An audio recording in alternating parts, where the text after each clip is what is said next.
Hello అండి, అందరికీ నమస్కారం. మాపల్లి రుచి ఛానల్కి స్వాగతం. ఈరోజు మంచి టేస్టీ అండ్ హెల్దీ రోటి పచ్చడి చేస్తున్నాను. పచ్చడిలో కొంచెం నెయ్యి వేసుకుని వేడివేడి అన్నంలో కలుపుకొని తింటా ఉంటే ముద్ద తర్వాత ముద్ద ఆపకుండా తింటూనే ఉంటాము. అంత కమ్మగా ఉంది పచ్చడి కూడా. నిలువ పచ్చళ్ళు తింటాను కానీ ఇలాంటి పచ్చళ్ళు అంటే ఇంకా ఇష్టం నాకు. ఇంతకీ ఏం పచ్చడి చెప్పలేదు నేను మీకు. పుదీనా చట్నీ అండి. ప్లేట్లో ఒకవైపు అంతా పంచపక్ష పరిమాణాలు పెట్టి ఇంకో వైపున ఈ పచ్చడి పెడితే నేనైతే ఈ పచ్చడి తింటాను, అంత బాగుంది. మరి ఇలాంటి కమ్మటి పుదీనా రోటి పచ్చడి నేను ఎలా చేశానో చెప్తాను. వీడియో ఎక్కడ స్కిప్ చేయకుండా చివరి వరకు చూడండి. వీడియో నచ్చితే లైక్ చేయండి, షేర్ చేయండి, మాపల్లి రుచుల ఛానల్ని సబ్స్క్రైబ్ చేయండి. పచ్చడికి ఏమేమి కావాలో అన్నీ తీసుకుని శుభ్రం చేసుకుని పెట్టుకున్నాను నేను. పుదీనా, కొత్తిమీర, టమాటాలు, పచ్చిమిర్చి అన్నీ శుభ్రం చేశాను. ఇంకా కట్ చేసుకోవాలి. పచ్చడిలో మెయిన్ పుదీనా కాబట్టి పుదీనా ఎక్కువ తీసుకోవాలి. చేతి నిండా ఉండేలాగా పెద్ద కట్ట తీసుకున్నాను. పుదీనా కట్ చేయాల్సిన అవసరం లేదు, అలానే వేసేసుకోవచ్చు. తర్వాత టమాటాలు కట్ చేసుకుని పెట్టుకోవాలి. పచ్చిమిర్చి మీకు పేలతైన భయం ఉంటే కనుక 2 ముక్కలు చేసుకుని వేసుకోండి. నేనైతే అలానే వేసేసుకుంటున్నాను. కొత్తిమీర కూడా కొంచెం కట్ చేసుకోవాలి. పుదీనా ఫ్లేవర్ కొంతమందికి నచ్చదండి, కానీ డైజెషన్ చాలా మంచిది, హెల్త్ పరంగా కూడా చాలా మంచిది. ఈ వింటర్ సీజన్లో ఆకుకూరలు చాలా బాగుంటాయండి, ఫ్రెష్గా ఉంటాయి. పచ్చడికి కావాల్సినవన్నీ కట్ చేసుకోవడం అయిపోయిన తర్వాత స్టవ్ వెలిగించి పాన్ పెట్టుకోవాలి. పాన్ వేడిన తర్వాత ఆయిల్ వేసుకోవాలి. ఇప్పుడు ఒక 4 స్పూన్లు పచ్చిశనగపప్పు, 4 స్పూన్లు మినపగుళ్ళు వేసుకొని వేయించుకోవాలి. ఖచ్చితంగా ఈ పప్పులు వేసుకొని చేసుకుంటేనే పచ్చడి టేస్ట్ పెరుగుతుంది. టేస్ట్ అయితే ఓకే, మరి కమ్మదానం ఎలా వస్తుంది పచ్చడికి అనుకుంటున్నారా? చెప్తాను. ముందు ఇవి మంచి కలర్ వచ్చేంత వరకు వేయించుకోవాలి. చక్కగా మాడకుండా కలుపుకుంటూ ఉండాలి. దగ్గరే ఉండి గరిటెతో తిప్పుతూ ఉంటే 2 నిమిషాల్లో వేగిపోతుంది చక్కగా. పప్పులు ఎంత బాగా వేయించుకుంటే పచ్చడి టేస్ట్ అంత బాగుంటుంది. చూస్తున్నారు కదా, మంచి కలర్ వచ్చేసినాయి. ఇప్పుడు వీటిని ఒక బౌల్లోకి తీసుకోవాలి. అవి ఒక బౌల్లో తీసుకున్న తర్వాత కూడా పప్పులు వేడి ఉండటం వల్ల కలర్ వచ్చేస్తాయి. ముందే తీసేసుకోవాలి కొంచెం కలర్ రాగానే. పప్పులు తీసి పక్కన పెట్టుకున్న తర్వాత ఒక 4 స్పూన్లు ధనియాలు, ఒక 2 స్పూన్లు జీలకర్ర వేసి వేయించుకోవాలి. ధనియాలు జీలకర్ర త్వరగా వేగిపోతాయి. మనం పప్పులు తీసి పెట్టుకున్న గిన్నెలోనే 1 నిమిషం వేయించుకుని తీసి పెట్టుకోవాలి. ఇప్పుడు అదే పాన్లో పచ్చిమిర్చి వేసి వేయించుకోవాలి.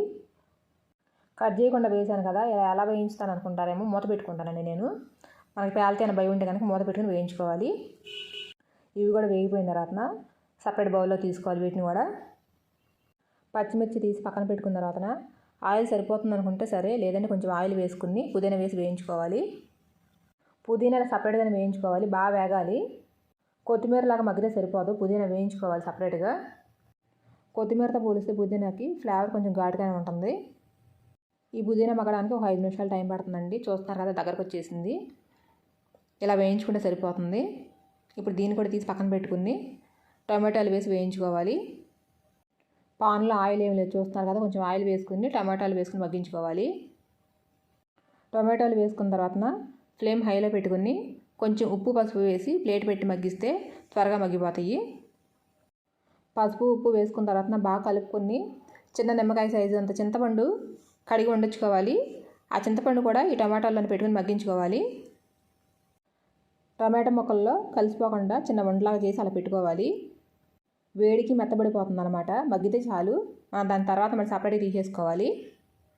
చూస్తున్నారు కదా, టమాటా ముక్కల నుంచి వాటర్ అంతా బయటకు వచ్చింది. ఇప్పుడు చింతపండు కూడా మగ్గిపోయింది, తీసి పక్కన పెట్టుకుంటున్నాను. టమాటా ముక్కలు బాగా మెత్తగా అయ్యేలాగా మగ్గించుకోవాలి. ఇప్పుడు కొంచెంసేపు మూత పెట్టి మగ్గించుకోవాలి మళ్ళీ. చూస్తున్నారు కదా, 2 వంతులు టమాటా మగ్గిపోయింది. ఇప్పుడు కట్ చేసి పెట్టుకున్న కొత్తిమీర కూడా వేసుకుని మగ్గించుకోవాలి. ఇక్కడి నుంచి మూత పెట్టకుండా గరిటతో కలుపుతూ వేయించుకోవాలి.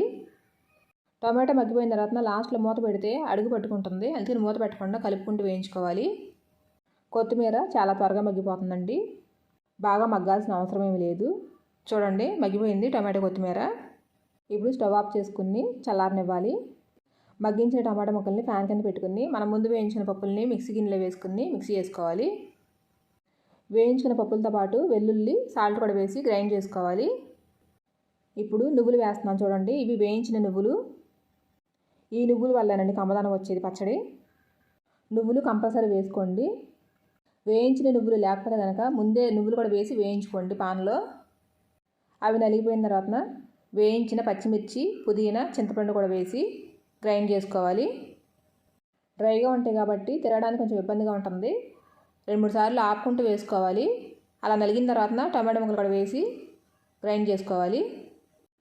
టొమాటో గుజ్జు వేసిన తర్వాత గరిటెతో పైనుంచి కిందకి అలా కలుపుకోవాలి. మొత్తం కలిపిన తర్వాతనే మిక్సీ వేసుకోవాలి. మెత్తగా మరి పేస్ట్ లాగా చేసేయద్దు. పచ్చడి పలుగ్గానే ఉండాలి, అలా ఉంటేనే బాగుంటుంది. చూడండి, చూస్తున్నారు కదా, నేను చూపిస్తాను చూడండి. ఇలానే ఉండాలి పచ్చడి, మరీ మెత్తగా పేస్ట్ లాగా అవ్వకూడదు. ఇప్పుడు ఈ పచ్చడి అంతా ఓ బౌల్లో తీసుకోవాలి.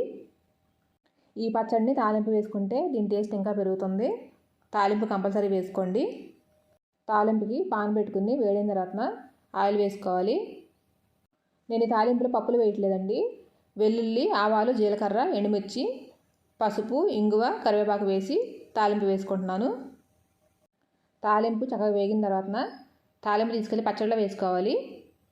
ఒకదాని తర్వాత ఒకటి మనం వేసే ఇంగ్రీడియంట్స్ బట్టి కూడా పచ్చడి టేస్ట్ పెరుగుతుంది.